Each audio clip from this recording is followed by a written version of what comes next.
Good afternoon. Welcome to KTV Talk Center Show. I'm your host Sylvia Njogona, and with me today in the studio I have some guests, and I will start from my extreme end to introduce themselves. Okay, good afternoon viewers. I'm Kofi Bryant, government and political analyst. Well, good afternoon viewers. I'm Kevin Karai Itumbi, a student leader as well as a youth leader. Good afternoon viewers. My name is Reha Bomboi, a lecturer. Good afternoon viewers. My name is Simon Mwakoma. I'm just a mere citizen. Now, my first question will be directed to you, Mr. Kofi.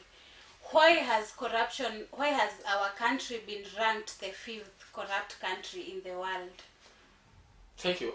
The reason as to why we have been ranked the 5th country, most corrupt country in the world, first I would like to state that I'm not surprised by that rank.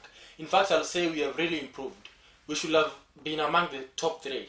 Reason being, when you look at our structure, the government structure, all the way from the presidency down to the common mwananchi, the corruption disease, the corruption insect is eating us all the way up from the presidency down to the common mwananchi. Now, if as a country, if those leaders which we elect, they haven't shown any way, like they're trying to fight this thing, they're just there to satisfy their own personal deeds and the needs of those people who are close to them.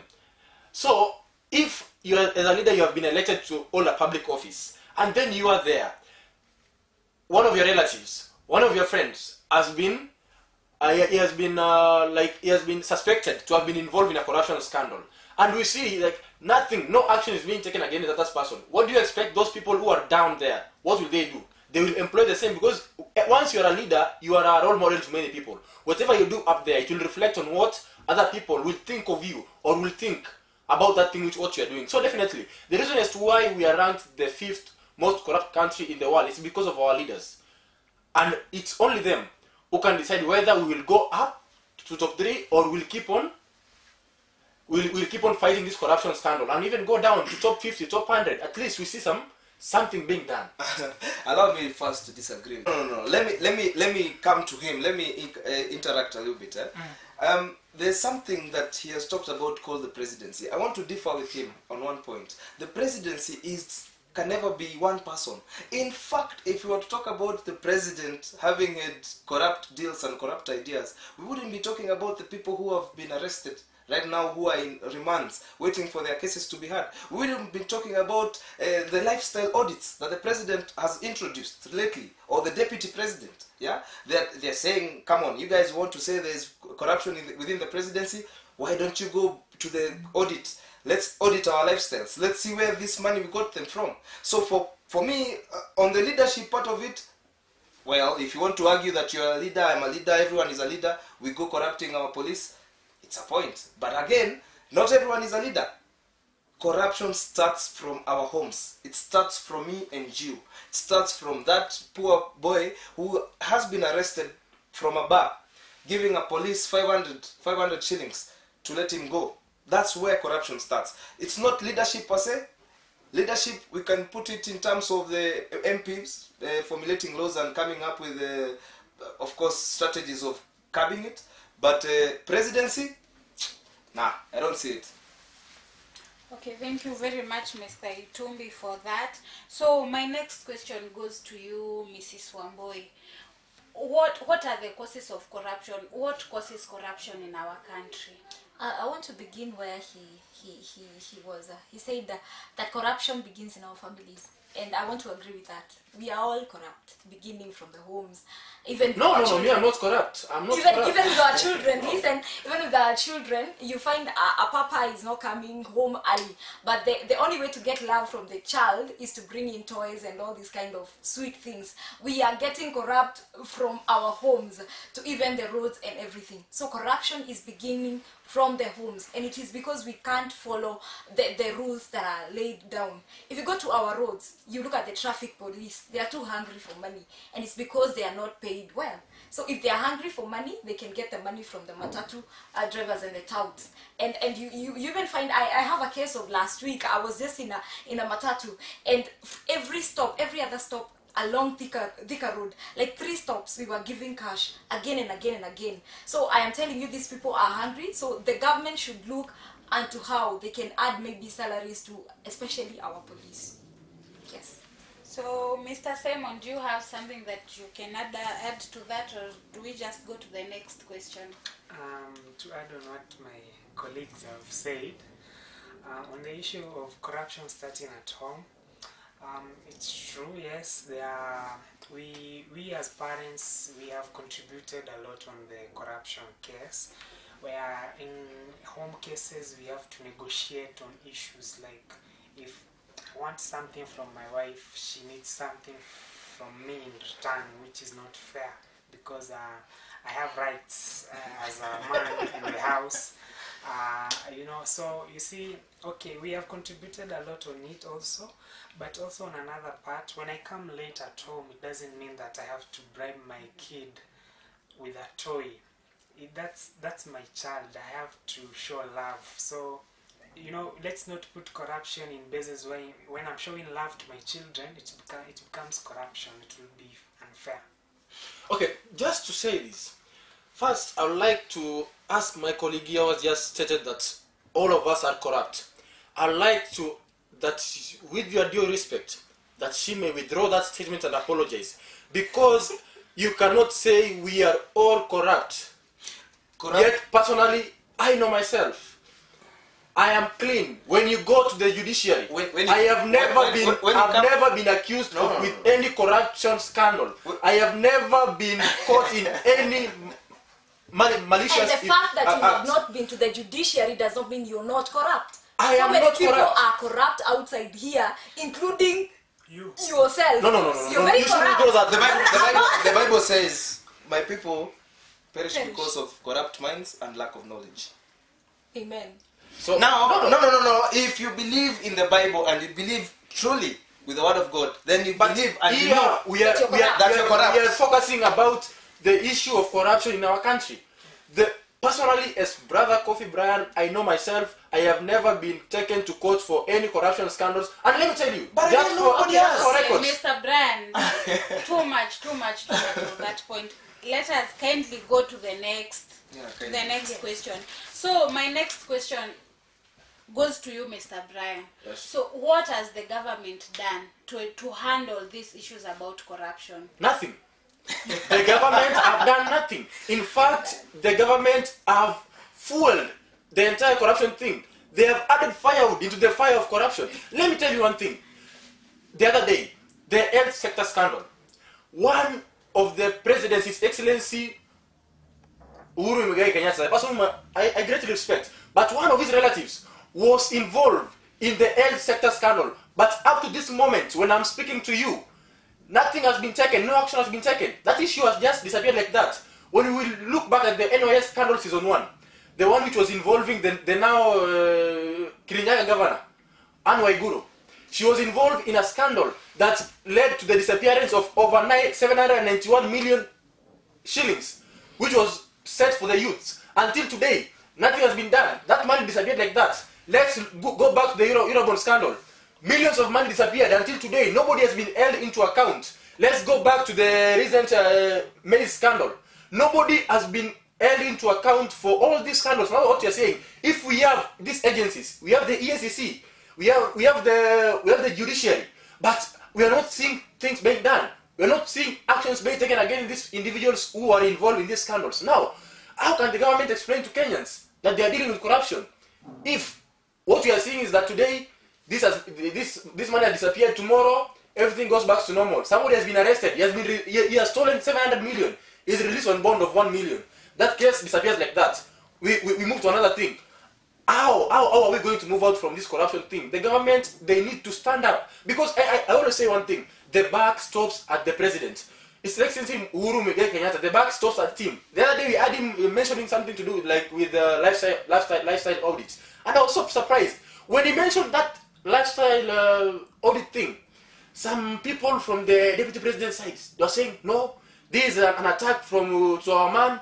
They are attacking our man. They are plotting against our man. Now we are saying, if you are holding a public office and you are afraid to come clean on the on the manner at which you acquired your funds, then how can you convince Kenyans that you are the same person whom they should trust to deal with this corruption issue? I'm going to talk on 3 points. Okay. Point number 1, he talked about legal affairs and legal justice, passes and ways. Now, I want him to tell us or explain to us clearly what he means by legal processes not going through, because as per now, court cases and fines and bonds, they are not supposed to remove you from any case. In essence, actually, in fact, those court cases are still there, they're still being in process, and there's a process. You cannot arrest or you cannot prosecute anyone without justice and legal evidence that he actually did that fact. Yeah?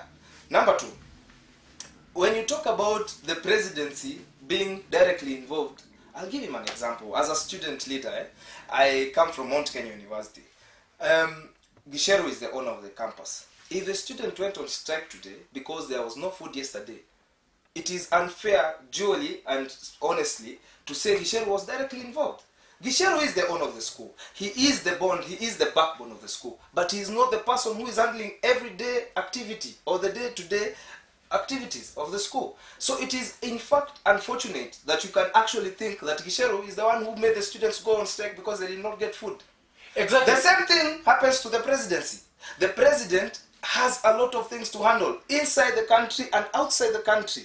So it is in fact unfortunate to think that the president has anything to do. In fact, if you were telling me the president was now organizing for some shows in the country whereby he'll bring Taras Riley and youths will come and see things, that I would have bought, because that one would have been going through him directly. But if you're telling me that the CS went to the CS for like, for example, he's talking about Eurobond, the finance CS went to Uhuru Kenyatta and they plotted a deal to get some money, that is a total flagrancy. We're not going to take any such from anyone. Let me respond. Kindly, just allow me to respond to his statement. Just allow me. First, the example he gave, that if students go on strike because they miss food, then Gisheru will not be to blame for that strike. Now, what we are saying is that yes, Gisheru is not to blame for the strike, but what measures has he taken to ensure that that same strike does not happen the next day? And that's what I started by saying. I agree with you. We cannot talk things which are not in place. Kindly. That's why I started by saying there are my legal time. procedures which have been put in Protect place. my time. There are cases in court which are ongoing. There are bonds which have been paid, and there must be some evidence that you can now prosecute someone on. You cannot just come and say, "Sasa, where we see you tomorrow, you're no longer working because students striked over food." And that's the problem.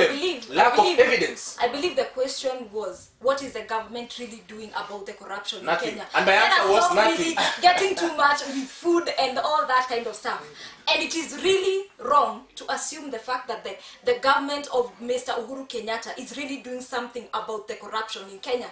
We have seen him going even to Switzerland and bringing the president of Switzerland to this nation so that they can be able to recover the money that was stolen And also, banked in the Switzerland banks. we have seen Let us not assume the work of the government in this case. The national assemblies, we are seeing a lot of sittings in the Senate. They are really sitting and really looking into how even the sugar scandals and everything, how these things came to be. So let us not assume the role of the government in the playing to do away with corruption in the nation. But we have also seen the president on live television telling Kenyans that, what do you expect me to do? To go and line up people in Uhuru Park and slaughter them all because they have been involved in corruption scandal. Also, we have seen the president condemning the Auditor General, Mr. Uko, for asking his permission to go and investigate how the Eurobond money disappeared. We have seen the president coming out clearly through the people he is leading in his Jubilee party, condemning and threatening opposition leaders who have come out clean and say that some of the people in government have been involved in corruption scandal. Let us not forget that these opposition leaders we are also talking about did a handshake, and before that they were also involved in multiple cases of corruption. Yeah, we have it. Again, the thing is to answer the question, nothing is being done because all of you are revolving on the same issue, the president, the parliament, but you don't see the common mwananchi at home, what we see, what our angle is on this perspective. Because first of all, if the roads in my local neighborhood are not being constructed, it means that money is going somewhere or in someone's pocket. Another thing, if the parliament has these sittings and the senate, that means more allowance on them, so they are getting more money on their side. Okay, they might be going there not to counter the issue, but whichever way you look at it, for them they are benefiting either way. Now let me try and bring it back a little bit down to you as a common mwananchi, so that you might get the picture. Yes. When the two opposition parties, I won't talk about the rest because they were not giants per se, but when we talk about Jubilee and NASA, when they were vying, they both had manifestos. Yeah. So Jubilee personally had 4 pillars. So you would expect anyway a lot of cash that is flowing in will go to the 4 pillars. So when you look at the 4 pillars of Jubilee, well, corruption is featured somewhere, but it's not a big picture of it. Yeah, it's featured, but it's not the bigger picture. So it comes in now when there are these scandals. You hear NYS, you hear. That's when now corruption comes in. And you know why people are not investing in corruption as much is because you are making that money. Now the money that is being made articulately is what is now going somewhere else, and that is the argument that he has. But my argument is this: if this money can be retrieved from these people we are saying, and that's why I started by saying there are cases in court. Yeah, there are legal procedures for any prosecution to go through before you can even go and arrest anyone. You have to have a warrant of arrest for that individual. And that's where the problem is, because those cases never end. They're always there. Yes, when the cases are on, civil servants, you're not working. Yeah. So somebody else assumes your office. Exactly, but yes, you have not refunded. So is that something that the government is doing? Okay. It is. The thing is, it is a policy through parliament. Yeah, that's what I'm saying. It's like a formation. It always rotates that way. I come in the office, I get a piece of my pie, you make me settle, someone else comes, does his or her thing, she or he goes settled. Like a good example, if we try to focus on Anwai Guru, she stepped down on the NYS scandal issue. Then the next thing we know, she's vying for the governorship of Kirinyaga County. Now you see, for me, in the back of my mind, there's a very important aspect you've left there. She's vying and she wins. Exactly. So it's the people, and that's why I started. It is us, me, you, no, him, see, them, her. The people could have not voted if she had not been. To stop you at that point, because we are going to go for a short commercial break. But when we come back, we will revisit on that point. So to our viewers at home, you can keep your comments coming in at our Twitter handle at taken_ke, and in our Instagram page, you can also keep your comments coming at talkcenter_254, and you can also send us your messages through our number, that is 22005. Don't go too far, we are coming back after the break. I want a soap that cleanses well, isn't harsh, and moisturizes deeply. Use Nivea Creme Care. It moisturizes better than soap. Nivea Creme Care at ₹85. Nivea. Welcome back to our talk show, to our Talk Center show. For those who have just joined us, we were discussing about how corruption has continued to exist in our country and how it still affects our country. You can continue sending your views and comments to our Twitter handle, talkcenter_254, and in our Instagram page you will also find us there at talkcenter_254, and also you can also send your views to our SMS number, that is 220052. On to our next question. Okay, just before we move on to that, I'd like to state this.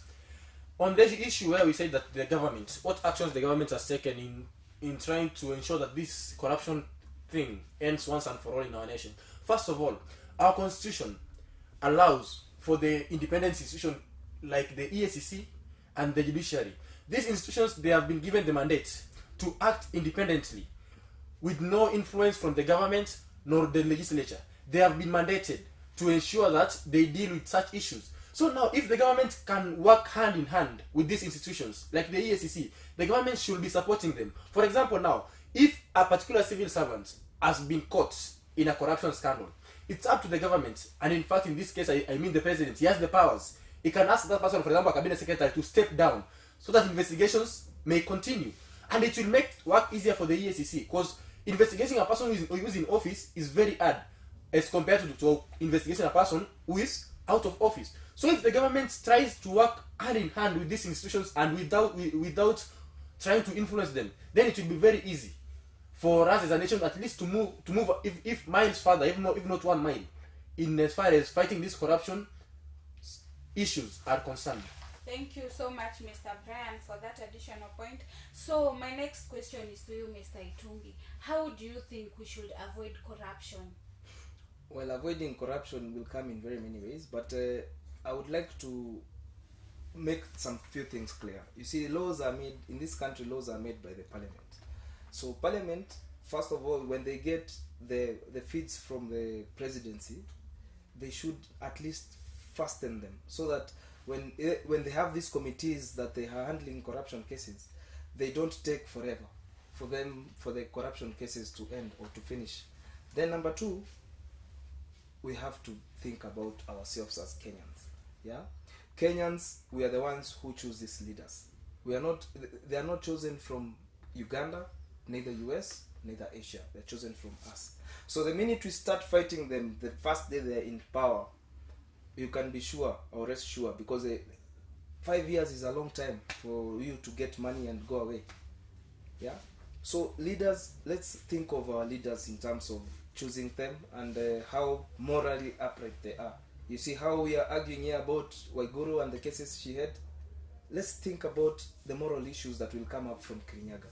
Then number three, let's introduce policies that can get far and beyond this country in terms of how the common mwananchi gets to know what is corruption, how they can handle those corruption cases, how they can raise their voices or view their voices so that they can be heard by even the government and the international bodies. And maybe just to add on what he's saying, we can also strengthen the anti-corruption unit, the EACC. The government, if they really work with the EACC, it will be really easier to fight corruption. And again, what he's saying about moral uprightness, because the reason why people are corrupt is because they are selfish. And if people reduce on their selfishness, then I think corruption is really going to go down. And also we should avoid putting like archbishops as heads of EACC. You know, when you put a church leader on such a position, since he was young, he was raised on forgiveness. We won't take the necessary measures because our God is a forgiving God and we love it for that. But now you see, when you want to handle things in the way that they will benefit the country, for him it will be much harder to do such things. So let us bless people who have what it takes. Yeah, to handle this issue. And as also on to add on what my brother here has said, the buck stops at us as Kenyans when we decide on electing our leaders. When we decide on electing leaders based on their ethnic backgrounds, when we decide to elect leaders based on their nepotistic ideologies, when we decide to elect leaders using the phrase Nimtuetu, then we will always end up crying and crying and crying, and this corruption thing will never end. The buck stops at we individuals, because the parliament, the members of parliament who represent us in parliament, we are the ones who are electing them. If we follow the right strategy of electing these leaders, if we elect leaders based on their ideologies, if we elect leaders based on their manifestos, then this corruption thing will not be an all-time crying, corruption. The buck stops at us. Let's stop buying the ethnocentric nature, let's stop buying the nepotistic ideology, and let's stop defending people because they come from our homes or they come from our communities. Thank you very much, Mr. Brian. I can see my director there indicating that our time is almost over. So to our last question, how do you see corruption in Kenya in the next years to come? How do you see corruption? Personally, I have hope that as a nation we are able to fight this corruption thing. I am very much optimistic that as a nation, if we come together and decide on where the rain started hitting us, then we are going to fight this corruption scandal. I always tell people, when a tree grows and you don't want this tree to grow, you will not go and start cutting the branches, but instead you'll go and take off the roots. Because if you cut the branches, it will rain again and it will grow again. So what you will go for is the roots. So as a nation, we should not think of the upper picture. Let's go back to the drawing board and see what exactly is leading us to this corruption thing. And like I stated earlier, it is the kind of leaders we choose, the manner to which we decide on electing our leaders. When we decide on how we are going to choose our leaders, then believe you me, in the next 5 years, in the next 10 years, in this country, corruption will be a long gone. We will not even be thinking about corruption, but we will greatly improve as a nation, and our economy will also improve. Thank you. 3 steps. Number 1, a wise man once said, he was being asked a question by the son. Why can't we cut this tree, yet it's always pouring the leaves outside our door? Then the father said, you see, this tree has 3 things that it has done here. It has employed that person who comes to collect those flowers, yeah? It has given us rainfall, and it has also given us shade, where you can go to shade there. What was his moral teaching of that? There's no point of fighting each other when we have one thing which is common to all of us.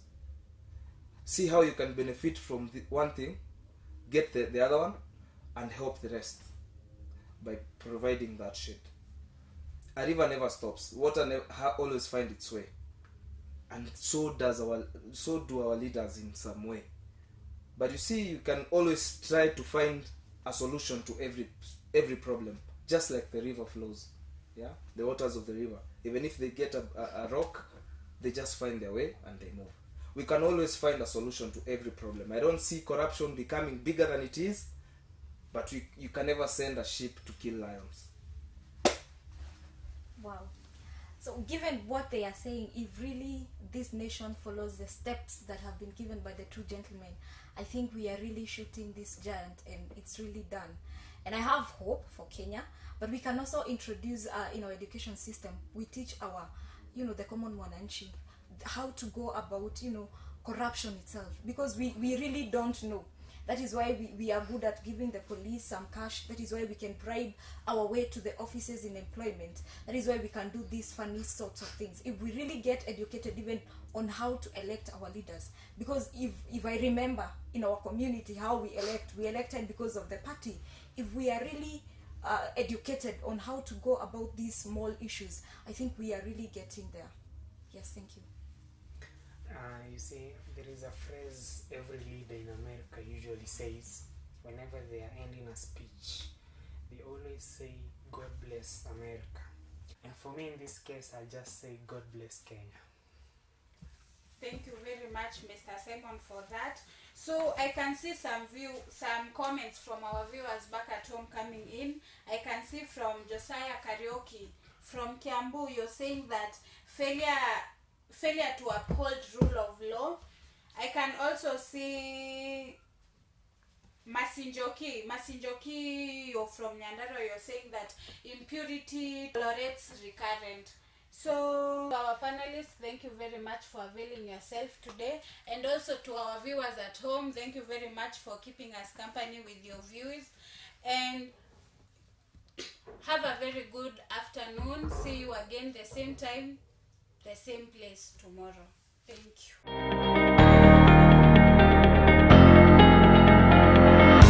you.